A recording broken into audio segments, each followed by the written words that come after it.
folks. Bear with me here. Just setting up.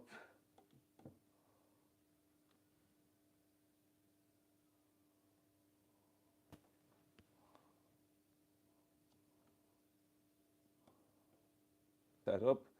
Hopefully you can hear me okay. You might give me a thumbs up if you're here. So.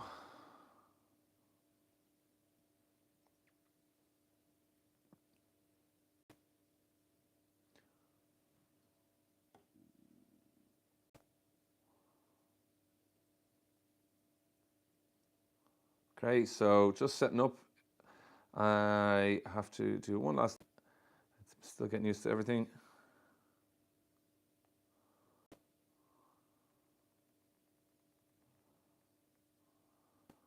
Okay.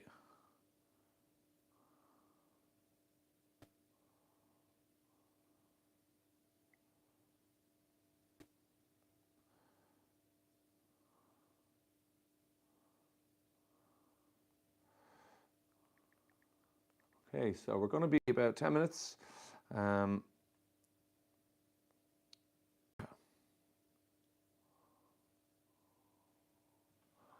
Okay, right, so hopefully you can see me okay, or hear me okay, I should say. Step over a wire. But yeah, I want to talk about a couple of things from last weekend's Six Nations game between England and France in particular. The first thing I'm going to look at is +1. What we have is a 4-man lineout. We'll see you now in a second. And what's interesting about this is that England use a +1. They'll have a little squat to the front, and then they'll bring the +1 in as a backlifter. So it's a nice little bit of movement, bit of animation as well. What I like about this is, well, one thing is setting too soon before the hooker, so that's one of the reasons why I put this in, especially given the conditions, so one thing to bear in mind.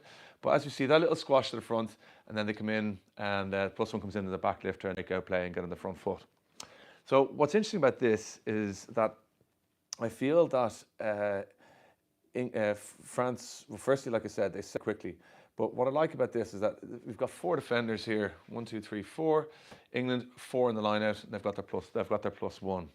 And as we play it on, then what's interesting is, as lose part of my microphone, but we'll see at the top view kind of gives us a good picture, right? So there's your 4 defenders, kind of compressing that space a little bit towards the front, forcing to the back, but equally still able to just really marking the jump. Like this guy's here, they're just marking these jumpers, and they're slightly in front, which I think puts them in position to get forward and go back and stay in front of them. And so what England do, they go compress or squash to the front, and then once they kind of drag them, turn there. Okay, so it's a quick turn here, and they're asking a lot of this man to come in as a backlifter, but that's what they do. But it gives them an uncontested throw essentially, because they're asking too much work. They could in theory bring their +1 in to mark it if they felt it was definitely coming and it was telegraphed. But that's not what they do in this instance. So. But that'll be one way of defending it, or because essentially you're asking three defenders to read it, which is very challenging, and at the space they cover. Now, obviously, look, that looks crooked as well, by the way, but I'm not talking about that today. But what I want to show you, just one technical thing to bear in mind, as this man enters, he's actually, because of the angle, he has a lot of work to do, so it's really hard for him to get square. If this was bigger numbers in the line, like 5 and 6 man or 5 or 6 man line in particular, then the big thing is to get square. It's actually really hard to get square, but it's just one thing to bear in mind, to be nice and stable if you were going to maul off that, for example, or even just really. But nonetheless, it's a nice option. It comes in as a backlifter. Now, well, I'm surprised, not surprised, but I think this man gives the breakout just too much space. He actually doesn't even end up making a tackle as we play it on here. So I'll go in slow motion. I feel he could have come forward and just taken that ball carrier, unless his job is to hold the inside space, which potentially it may have been. So quite a good start, quite a good, I think, special conditions. It's not quite to the back, but it's guaranteeing you possession to a degree, or sorry, it's guaranteeing an uncontested throw, which is a good way to go. Now, this is something we've seen teams do before, and we often see +1s come in as backers now. It's not overly unusual. In fact, France actually did this off a 6-man line, and they do it quite well in this option, and it's a good opportunity for them to. So we see teams using it a lot, particularly coming in as backlifters in the front middle section or front zone of the lineout. So I'll just show you with this here. What I like about this movement is there's a little bit of animation here, which is just going to attract the squash at the front, or the bunch at the front. So I think that's really smart. Was really smart in this instance by France, because these guys are actually quite good defenders. All right, so for them, we're asking them a lot. So you can see what they are. They're slightly in front. They can defend the three at the. All right, so he can front lift if they just go up. If they come to the middle, Scotty Barrett can defend that with a front lift here. And that's what makes this +1. And notice actually it's the hooker. So just maybe one thing to bear in mind, how people need to know roles, responsibilities. If you look at the time on the clock, it's 75th minute. It's a one game. How people need to be able to jump in and do their job, or other people's jobs potentially. So I quite like this. Really important. But you see the movement there, and then +1 comes in. Now the +1 does leave. Technically, he has to wait until the ball is thrown before he can move, which he doesn't. Before he comes into the line anyway, or moves within 2 meters of the line out, if he was 3 meters, for example. But it's really good. So that little hold or movement just holds the front guys, or front squash, and then it leads to an uncontested throw in the middle, front middle anyway, and then they're able to build more pressure. So really nice by France. So another example here. This is Ireland and Wales a couple of years. This is just has a bit more movement. So we have a bounce out, and then they come back towards the front. So I quite like this movement, and it gives Ireland an opportunity to break out and again get on the front foot. So with this one, it's a little bit different because there's more movement. It's also, let's be honest, it's probably breaking the law, not breaking the law, but it's you know, an infringement of the law, so to speak. So if we go back, this guy's going to bounce out, or sorry, he's going to come through first, then he'll bounce out. This man will also bounce out, and if you keep your eye on the +1, he's going to enter the line out quite quick and quite soon. So just keep your eye on him, and he technically has to wait until that ball is thrown before he enters, but he moves, and he's pretty much in the line out. Now, if someone was to have dropped off, which this has become a big topical thing at the moment, for all that movement, then he could obviously come into the lineup, which we see a lot of teams doing at the moment. Scotland, for example, did a bit on that last weekend, so I might just show you a couple of, or there's a couple of clips from a few games last week, so I might just do that in a separate video. But nonetheless, I suppose at the moment, it can guarantee a possession with this, because it's attracting these two defenders. They have to respect the ball going back, and then it's just too much work for them. And first, they actually do all right to get up there in the end, but too much work for the defence, and ultimately, it's fine margins at that level. Okay, so I wanted to put this one in. This is one from England against France, or go back to English-France game. I wanted to show just all aspects of this one, because just to put it in context, the speed, this is the one that's a lot of people have been talking about, the underthrow. I don't think it was crooked, but I'd argue that obviously the hooker's case most of the time. Interestingly, I don't know the new law, but I might come back to that. But interestingly with this, they don't actually really get gain line or good quality balls. So what's the point? Unless they're really worried about possession and the conditions and whatnot.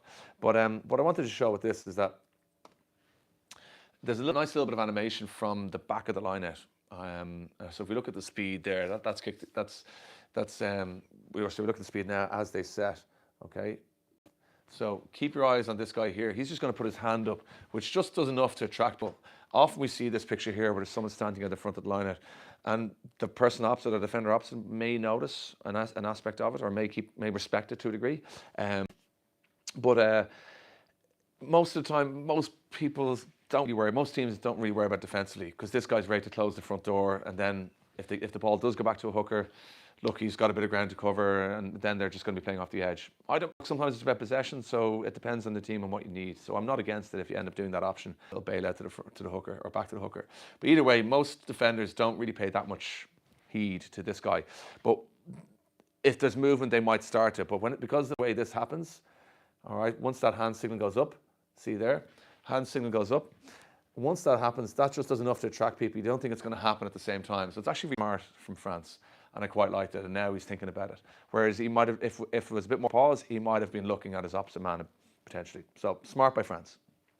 Okay, last clip. Right, so this is the wrap play, well, back peel, excuse me, not really a wrap play, towards the end of the game, and it's the build up to England's second last try. So it's really well worked.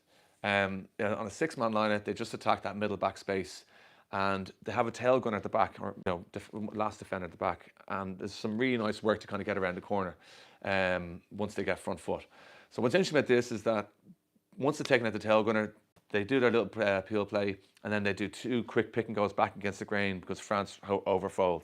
So it's really well worked by England. So pause there.